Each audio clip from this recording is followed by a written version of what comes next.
everybody, I'm Claudia with Blue Fathoms TV. Welcome to the 44th Annual Our World Underwater Expo. It's a weekend full of in-depth workshops, presentations, and an exhibition hall full of 150 exhibitors. Hi, this is Claudia with Our World Underwater. I'm here with David Guggenheim of Cuban Diving Centers. Hi David, how are you? So first we'll start off by asking, how did you get interested in Cuba, first and foremost?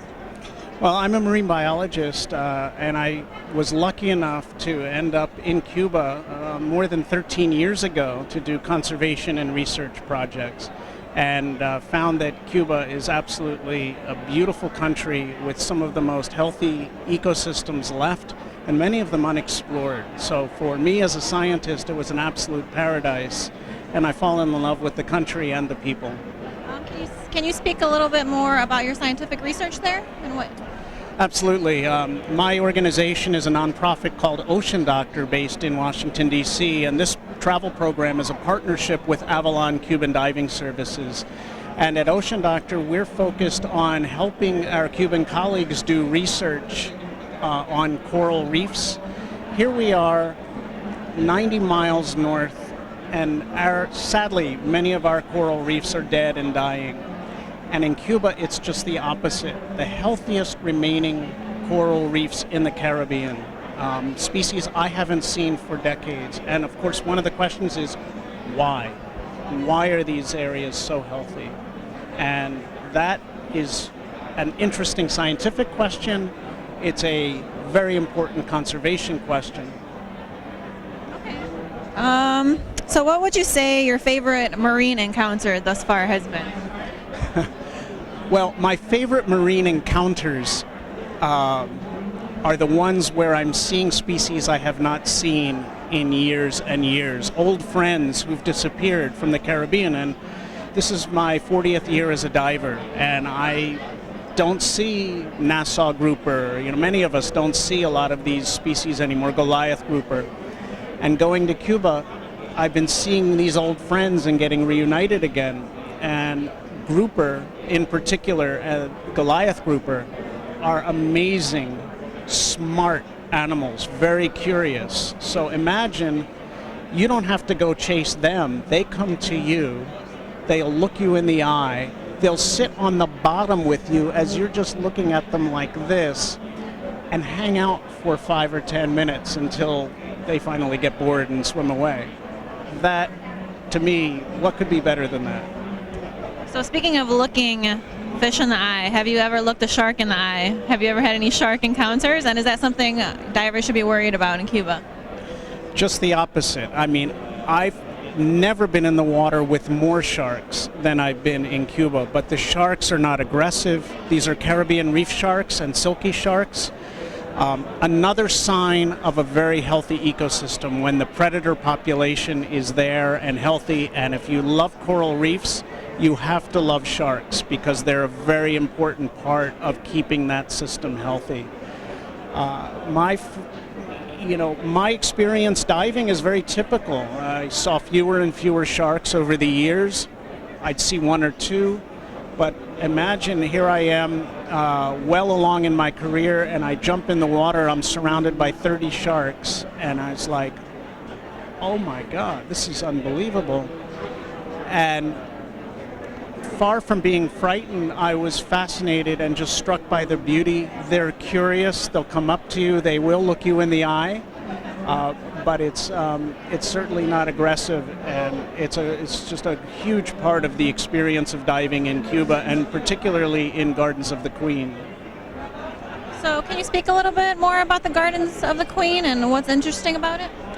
The Gardens of the Queen, in Spanish Jardines de la Reina, was named by Christopher Columbus to honor Queen Isabella 500 years ago because it was such a beautiful area.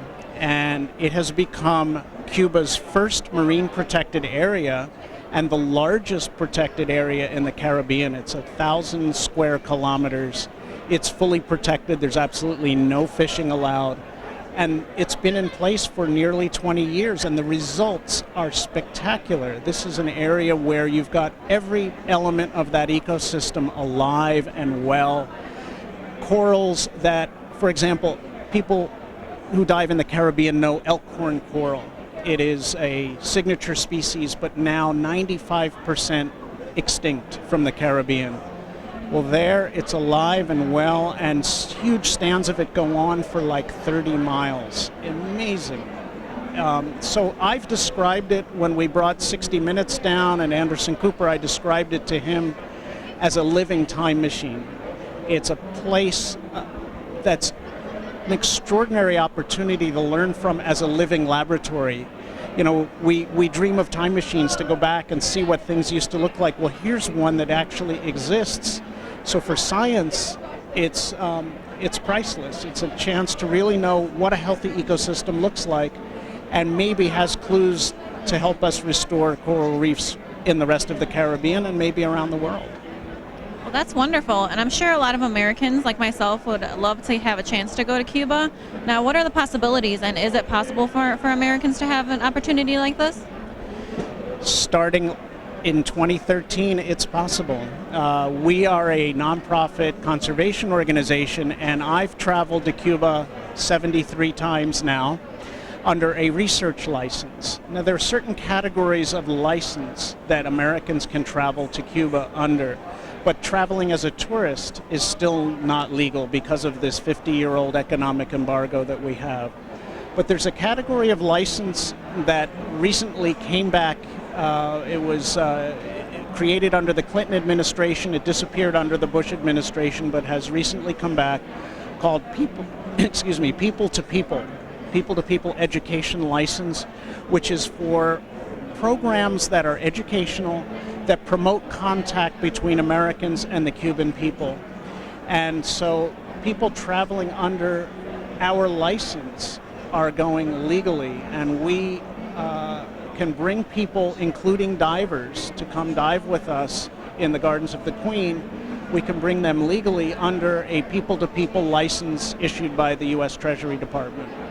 That seems like a really great opportunity. So how would people contact you or get to know a little bit more about your business if they'd like to? Visit us online at oceandoctor.org, and specifically oceandoctor.org/gardens. That'll take you right to the Gardens of the Queen Cuba travel program page, and you can learn all about us. You can learn about Avalon Cuban Diving Centers, and you can even submit a booking request to book your trip to Cuba. So I hear space is limited. How many people can you bring to Cuba every year? Our license restricts us to bringing 18 people on each trip. But the Cuban government has a restriction in place. This is part of protecting this area and making sure it stays as pristine as it is. They have a restriction of 1,000 divers per year for Gardens of the Queen, which means that includes not just Americans, but Russians and Czechs and Brazilians and Germans and the rest of the world. So space is very much limited, and this is really one of these very unique experiences. And as always with politics, we don't know how long this window will be open, and we hope it's for a long time. I think it's very important to bring Americans down. We have no formal diplomatic relations with Cuba, so it's up to you and I to be those diplomats, to help build friendships, bond with the Cuban people, who are wonderful, and maybe thaw those relationships a little bit in the process.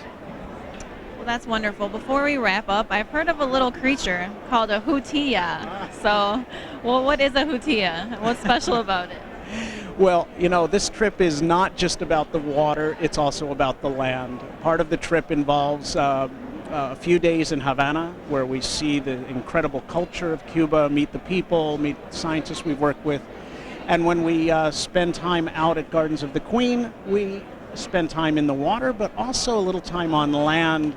And some of the little islands we visit are inhabited by iguanas, hermit crabs, and the cutest rodent I've ever encountered, called a Hutia, spelled Jutia, which are about this big, and they come right up to you and look you in the eye and show you their big buck teeth, and they hang out. It's another one of these wonderful wildlife experiences that you take away from Cuba. You see a place rare in the world now that's truly wild. All right. Well, thank you, David. I hope you have great adventures, and I hope you bring a lot of people to Cuba as well Thank on you your so adventures. much. Appreciate it.